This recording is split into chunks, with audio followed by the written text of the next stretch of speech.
Chaque chirurgien va faire sa chirurgie à sa main et en fonction de l'évolution de son activité, de son expérience, il va prendre aux uns et aux autres. Et puis, l'important, c'est qu'il refasse toujours la même chose et que ces choses marchent dans ses doigts.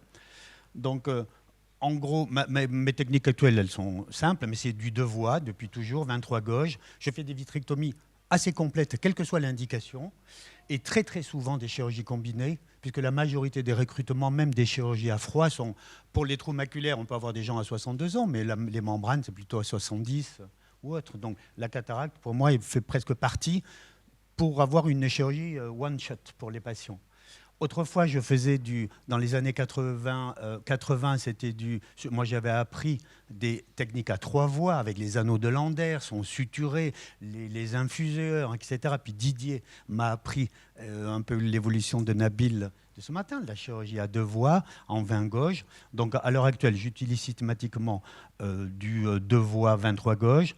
Lampe à fente, lentille de Kilp pour tout le potelage. Pour tous les échanges, j'utilise soit ma lampe à fente interne et une biconcave jetable, soit ma lampe à fente externe et le mini-quad. Je travaille sans inverseur, j'ai l'habitude. Je ne ferai pas de pelage sans inverseur, mais avec ma mini-quad, je suis capable de faire une vitrectomie totale, couper mon vitré, faire un endo laser et faire mes échanges facilement. Je colore le plus souvent avec du vert. Je suis resté fidèle au vert.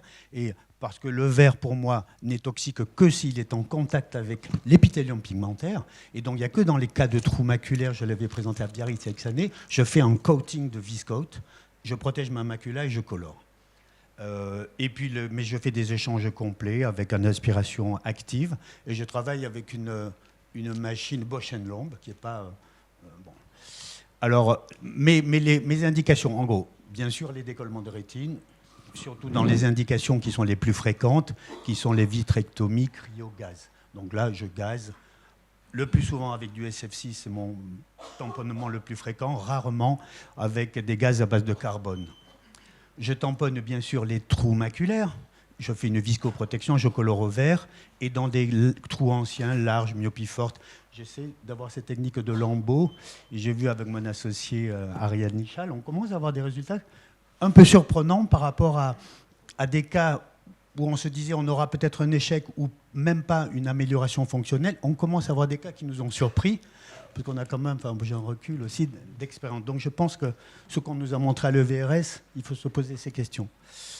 Je tamponne les rétinopathies diabétiques. Pourquoi? Essentiellement pour éviter les saignements. Les yeux mous, c'est pas bon. Hématome, hémorragie, rupture de la barrière. Donc je les tamponne, je les laisse durs avec du gaz. Alors c'est là où ça peut se discuter. Je tamponne toutes les dysmorphies de surface.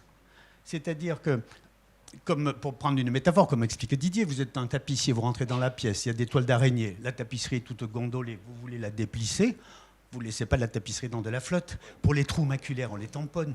Donc moi j'ai le sentiment, mais il faudrait le quantifier, que les tamponnements d'air ou de gaz dans les membranes avec beaucoup de métamorphopsie, quand il y a des modifications de surface importantes, dans les pseudo-trous, vous avez une rétraction, un entonnoir serré, vous voulez le déplisser. Dans les tractions vitromaculaires, bien sûr, dans les trous lamellaires, vous voulez essayer de réappliquer ce clivage intrarétinien, les schisis du myope fort, les œdèmes maculaires. À la fin de l'intervention, je fais un échange au minimum d'air complet ou de gaz. Et j'ai le sentiment d'avoir des récupérations beaucoup plus précoces. Il faudrait voir à long terme, puisqu'on sait que la cicatrisation neurorétinienne, c'est 3 mois, 6 mois, 1 an.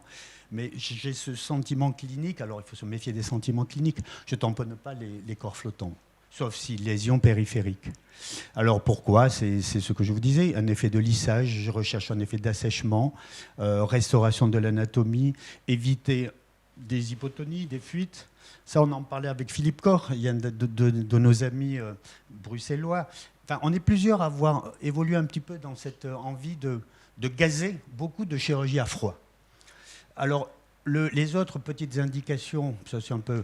Par exemple, vous opérez un décollement de rétine bulle supérieure, ça vous est arrivé à tous, vous rentrez dans l'œil, puis merde, au bout de 2 minutes, le décollement gonfle, il n'y a plus de place, vous avez infusé sûrement dans l'aide.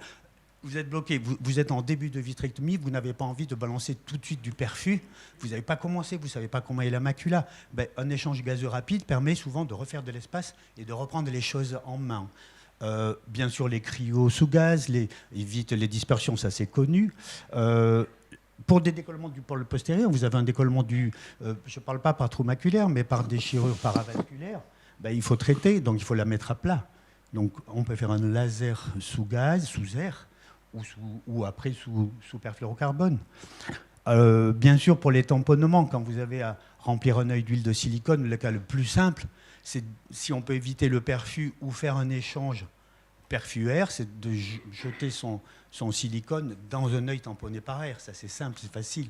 On ne laisse pas du perfluorocarbone au fond. Après, le dernier intérêt un peu pour l'air, c'est vous faites un décollement, par exemple, cryogaz. Souvent, en fin d'échange, vous essayez de basculer votre œil, de mettre à plat, et puis vous voyez que le gaz arrive. Merde, il reste du liquide qu'on a refoulé. Là, on a peur d'avoir des plis. Ben, une technique aussi, c'est de laisser l'air dans l'œil qui a déjà rempli la moitié. Ah, pardon, j'ai dû arrêter mon... C'est de laisser l'air dans l'œil et d'injecter sous air du perfluorocarbone. Et en basculant l'œil, l'air a bloqué la déchirure, il n'y aura pas d'alimentation. Le perfus que vous réinjectez va revidanger. Vous remettez votre œil droit et vous enlevez le perfus. Ça, c'est des techniques... Oh merde. Alors, ça, c'est 2-3 exemples rapides. Ça, c'est des membranes, 3-4 dixièmes. Ça, c'est donc...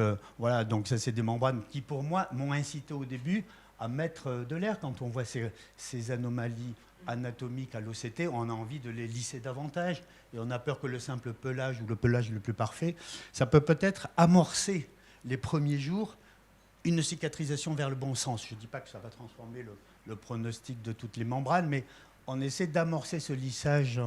Là, d'autres cas, c'est une membrane, ben, rapidement, 20 jours, bon, mais on a tous des bons résultats dans les membranes.